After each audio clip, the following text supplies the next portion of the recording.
किसी जमाने में अवध की राजधानी के रूप में मशहूर फैजाबाद यानी वर्तमान की अयोध्या अपनी विविधताओं के लिए पूरी दुनिया में जाना जाता है।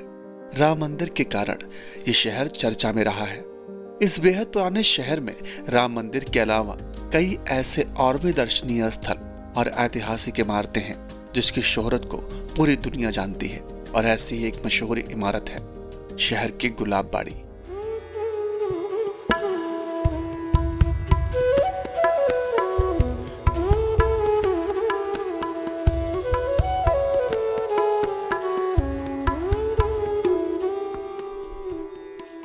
गुलाब बाड़ी का मतलब है गुलाबों का बगीचा। अवध के तीसरे नवाब शुजाउद्दौला ने इस मशहूर इमारत को बनवाया था। आज भी उनके वालिद और उनकी मां की कब्र इस इमारत के अंदर है। फैजाबाद के मशहूर गुलाब बाड़ी की कहानी बेहद दिलचस्प है।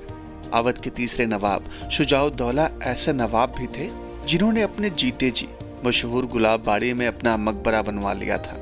इस मशहूर इमारत के अंदर नवाब शुजाउद्दौला, उनके पिता सफदरजंग और उनकी मां की कब्रें हैं। नवाब सफदरजंग को पहली बार फैजाबाद की गुलाब बाड़ी में ही दफनाया गया था। उसके बाद उन्हें दिल्ली में दफनाया गया और उस जगह को सफदरजंग मकबरे के रूप में पूरी दुनिया जानती है।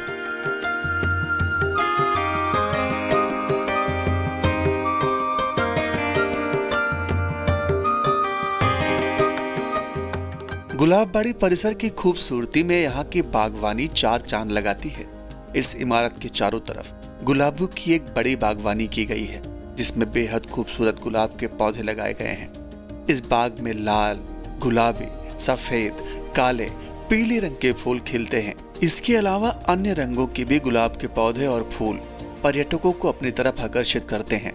बाग में कई अन्य खूबसूरत फूलों के पौधे भी लगाए गए हैं जो यहाँ की खूबसूरती को बढ़ाते हैं।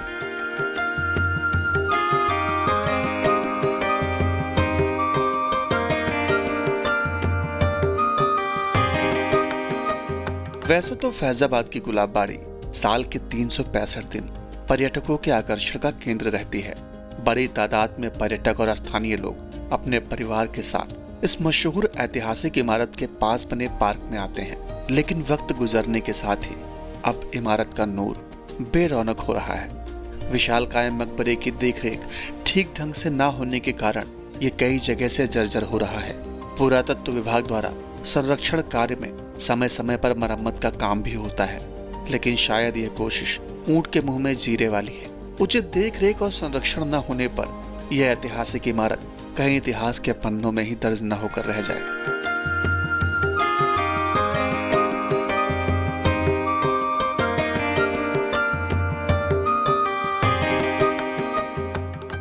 दोस्तों, फैजाबाद की एक खूबसूरत इमारत के तौर पर गुलाब बाड़ी की पहचान पूरी दुनिया में है, लेकिन कुछ और बातें भी हैं जो इस मशहूर मकबरे को खास बनाती हैं। इस मकबरे के गेट पर स्थापित विशालकाय अशोक स्तंभ है और कहा जाता है कि यह देश का अकेला ऐसा मकबरा है जहां पर भारत सरकार ने अशोक स्तंभ गड़वा रखा है।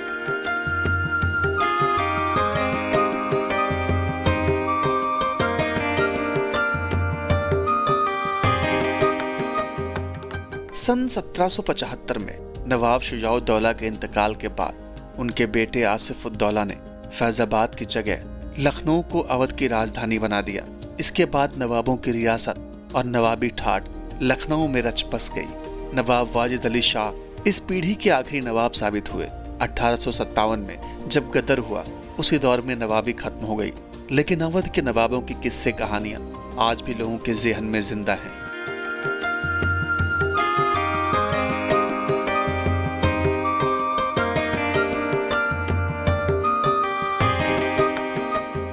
इतिहासकारों के अनुसार सन 1732 से 1757 के बीच फैजाबाद शहर ने काफी शोहरत पाई।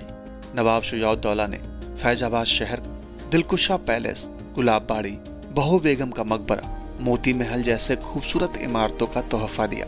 इतना ही नहीं, शहर के चौक इलाके में बने विशालकाय मेहराबों वाले गेट आज भी मौजूद हैं जो इस शहर की पहचान है।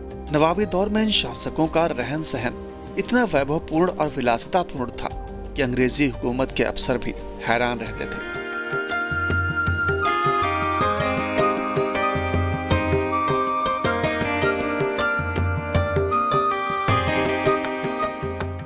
दोस्तों आज का वीडियो बस यहीं तक। उम्मीद करते हैं आपको आज का ये सफ़र बेहद पसंद आया होगा।